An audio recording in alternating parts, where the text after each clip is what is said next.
Welcome again to Joe Stunner Boxing. So Keith Thurman, I thought he'd retired, but no, he came back. He's 36 years old now. He went over to Australia and he obliterated Brock Jarvis. Very predictable result. Very predictable result. Despite his age and inactivity, I mean, it was a third round knockout. Jarvis was on the floor twice. Second time, the referee stopped the fight. Jarvis is only 27, but he's never been any great shakes. He's always been very vulnerable around the chin, and he fights with just no apparent real intelligence, to be honest with you. He just comes forward, throwing bombs. He's got 20 KOs in 22 wins, but this was a colossal step up. I mean, the only other person he's fought that could possibly hold a candle to Keith Thurman is Liam Paro, and Paro blew him out in a round. It was over in like 2.5 minutes. This took a little bit longer, but I mean, I thought I didn't think Thurman could really lose this fight unless he just completely hadn't trained or he was totally shot. And there's been no evidence of him being shot. He fought Mario Barrios, won a 12-round decision over him. That was 3 years ago. That was his last fight. Prior to that, it was another 2.5 years. You have to go back another 2.5 years to his only defeat, which was to Manny Pacquiao, an old Manny Pacquiao, but he was on the floor against Pacquiao. I think he was on the floor in one of the early rounds. It might have even been the first. I could be wrong about that. Anyway, the point is that this fight, which was in Sydney, it was only ever going to go one way. It really was. And they came out, both orthodox fighters. Thurman barely threw a punch in the first round, just had a look at him. Was quite content to move backwards, let Jarvis come forward. He was just sizing him up, having a look at him.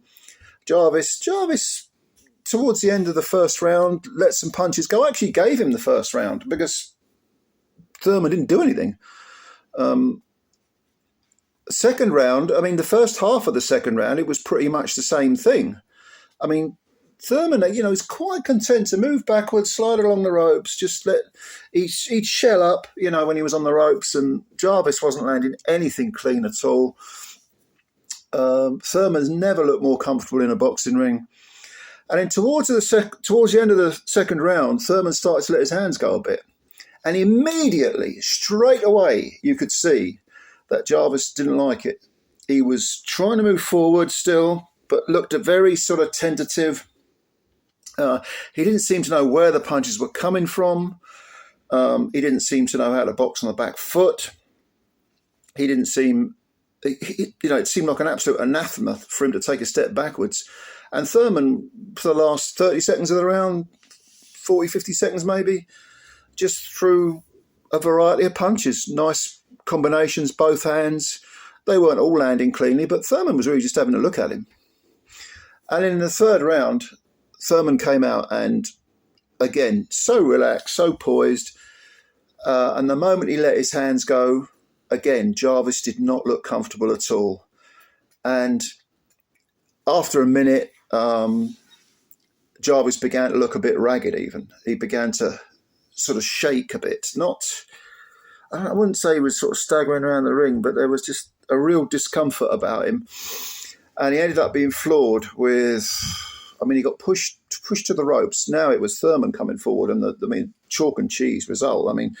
Thurman coming forward was giving Jarvis all sorts of problems. Jarvis coming forward didn't bother Thurman at all. But towards about a minute and a half into the round, Jarvis got pushed back and was not too far from the ropes, and then got floored by, I think it was a right hand left uppercut.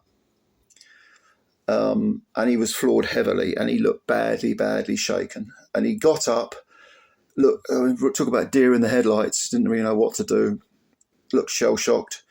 And then Thurman just pushed him back to the adjacent ropes and flattened him again with a left hook, I think it was. And Jarvis went down heavy.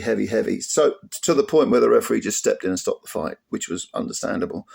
It was a complete mismatch, total blowout against a guy, an American foe who's he calls himself one time, but I think he's two-time champ.